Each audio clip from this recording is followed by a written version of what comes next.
बिस्मिल्लाहिर्रहमानिर्रहीम। शुरू करती हूँ अल्लाह ताला के पाक नाम से जो बड़ा मेहरबान निहायत रहम करने वाला है। अस्सलाम वालेकुम माय यूट्यूब फैमिली, कैसे हैं आप सब?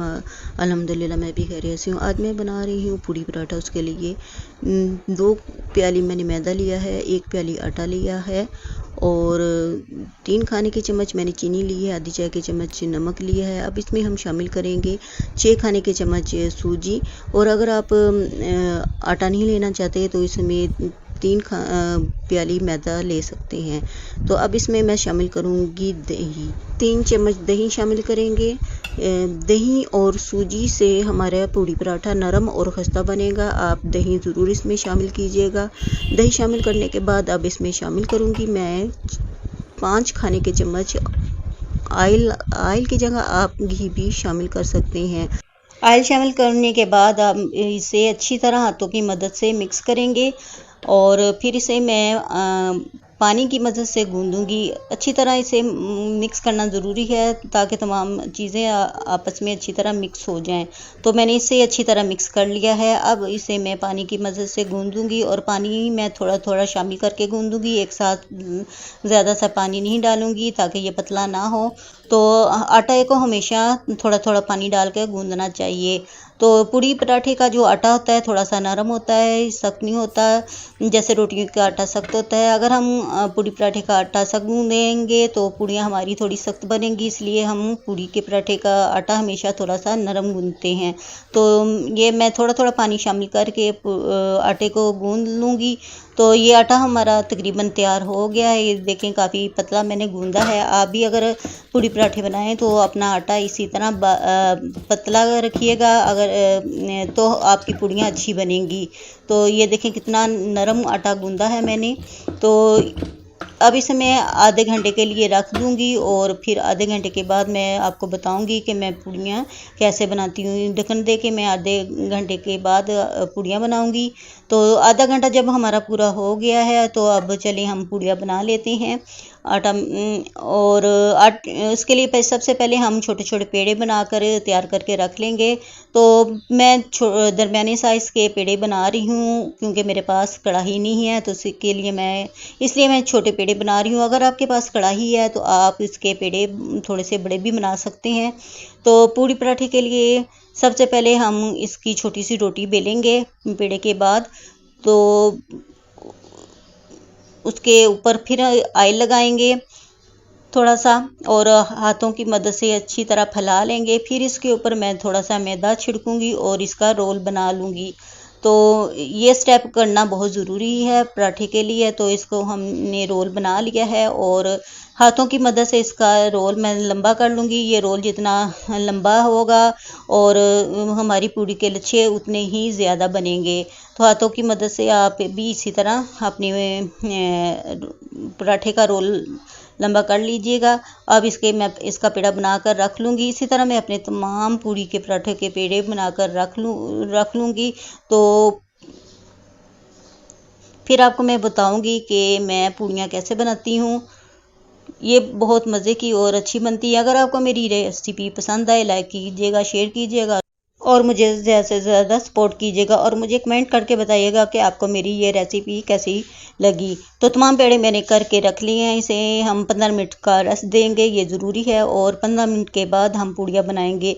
ऑयल मैंने गर्म करने के लिए रख दिया है और हमारे 15 मिनट पूरे हो गए थे। जो पेड़ा हमने सबसे पहले बनाया था वो लेंगे और उसकी हम पूड़ी बनाएंगे।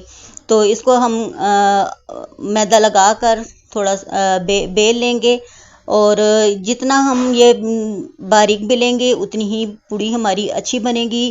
क्योंकि ये जब हम फ्राई करेंगे तो ये थोड़ी सी फूल जाती है, इसमें सूजी डाली हुई है तो ये फूलेगी तो और थोड़ी सी मोटी भी हो जाएगी। जितनी हम पूड़ी बारीक बेलेंगे उतना ही हमारी पूड़ी अच्छी बनेगी। तो अब मैं इसे पूड़ी मैंने बेल ली है और अब इसे मैं फ्राई करूँगी। तो जैसा कि मैंने बताया मेरे पास कढ़ाई नहीं थी तो मैं फ्राई पैन में बनाऊँगी, तो इसलिए मेरी ये पूड़ियाँ थोड़ी छोटी बनेंगी। तो चलें अब ये पूड़ी बेल ली है और ऑयल भी मैंने गर्म करने के लिए रख दिया है और अब इसे हम फ्राई करते हैं। गरम ऑयल में डालेंगे तो साथ ही हम इसे चम्मच की मदद से ऊपर से प्रेस करते जाएंगे। जो बबल बने हैं उनको प्रेस करके इसको पकाएंगे। जब एक साइड से गोल्डन हो जाए तो फिर हम इसकी साइड चेंज करके दूसरी तरफ से भी गोल्डन ब्राउन करके पकाएंगे। तो ऊपर से प्रेस करते जाएंगे ताकि अच्छी तरह ये पक जाए। तो ये पूड़ी हमारी तकरीबन तैयार हो गई है। दोनों तरफ से हमने गोल्डन ब्राउन कर लिया। अब इसे मैं निकाल लेती हूँ। इसी तरह मैं तमाम पूड़ियाँ बना लूँगी। और ले जी, मज़ेदार हमारी पूड़ियाँ तैयार हैं। देखें कितनी नरम और खस्ता बनी है। आप इसे अपने घर में ज़रूर ट्राई कीजिएगा, आपको पसंद आएंगी। आप इसे चने के साथ और हलवे के साथ खाएं, खुद भी खाएं और अपने मेहमानों को भी खिलाएं। और मुझे अपनी दुआओं में याद रखिएगा। अगर आप इसे फ्राई नहीं करना चाहते तो पराठों की तरह तवे पे भी पका कर खा सकते हैं। संडे का स्पेशल नाश्ता तैयार है। आप इसे अपने घर में ज़रूर ट्राई कीजिएगा। अगर ट्राई करें तो मुझे कमेंट करके ज़रूर बताइएगा। और इसमें मैंने सूजी डाली है। अगर आप इसको खस्ता नहीं बनाना चाहते तो सूजी के बगैर भी बना सकते हैं। और मज़ेदार नाश्ता हमारा हो गया था। और अब मैं आपको बाहर के हालात दिखाती हूँ। आसमान पर बादल खूब बने हुए हैं और सुबह सुबह बारिश भी हुई थी। और मैं दुआ बस यही कर रही थी कि अल्लाह ज़्यादा बारिश ना हो, क्योंकि हर तरफ सैलाब है। तो शुक्र अल्हम्दुलिल्लाह थोड़ी देर बारिश हुई थी और अब ये देखें मौसम काफ़ी अच्छा हो गया है। तो उम्मीद करती हूँ कि आज का व्लॉग आपको पसंद आएगा। और अगर पसंद आए तो कमेंट करके ज़रूर बताइएगा। और इस रेसिपी को भी अगर आप ट्राई करें तो मुझे ज़रूर बताइएगा। ये नहायत ही मज़े की बनती हैं। बाज़ार से इतनी महंगी लाते हैं तो क्यों ना हम घर में बनाएं। इससे हमारा बजट भी में भी बचत होगी और मुनासिब रेट में ये चीज़ें आराम से आप घर में बना सकती हैं। बाज़ार की चीज़ें इतनी अच्छी भी नहीं बनी होती हैं। और इस तरह ये तसल्ली भी होगी कि आपने घर में बनाई है। और जब हम घर में चीज़ें बना के खाते हैं तो फिर ज़्यादा दिल खुश भी होता है, क्योंकि साफ़ सुथरा होता है। और सब इसमें आपकी घर वालों के लिए प्यार और मोहब्बत भी होती है, जिससे ये नहायत ही और भी मज़े का बन जाता है और सब एंजॉय करके भी खाते हैं। ये नहायत ही मज़े की पूड़ी बनी थी। अगर आप इसे ट्राई करें तो मुझे कमेंट करके ज़रूर बताइएगा। कम बजट में इंतहाई मज़ेदार पूड़ी पराठा हमारा तैयार है और आप इसे बनाएं। और बाज़ार में ये बहुत ही महंगे बनते हैं। अगर आप घर में बनाएंगे तो सस्ते भी बन जाएंगे और आप जितना चाहें खुल के भी खाएंगे। बाज़ार से इंतहाई ही महंगे मिलते हैं और फिर हम थोड़े भी लेते हैं। अगर घर में बनाएंगे तो ज़्यादा सारे बनेंगे, खुद भी खाएं और साथ अपने हमसाए वगैरह को भी दें। अच्छी चीज़ बनी हो तो आस पड़ोस में भी देनी चाहिए, इससे बरकत भी होती है।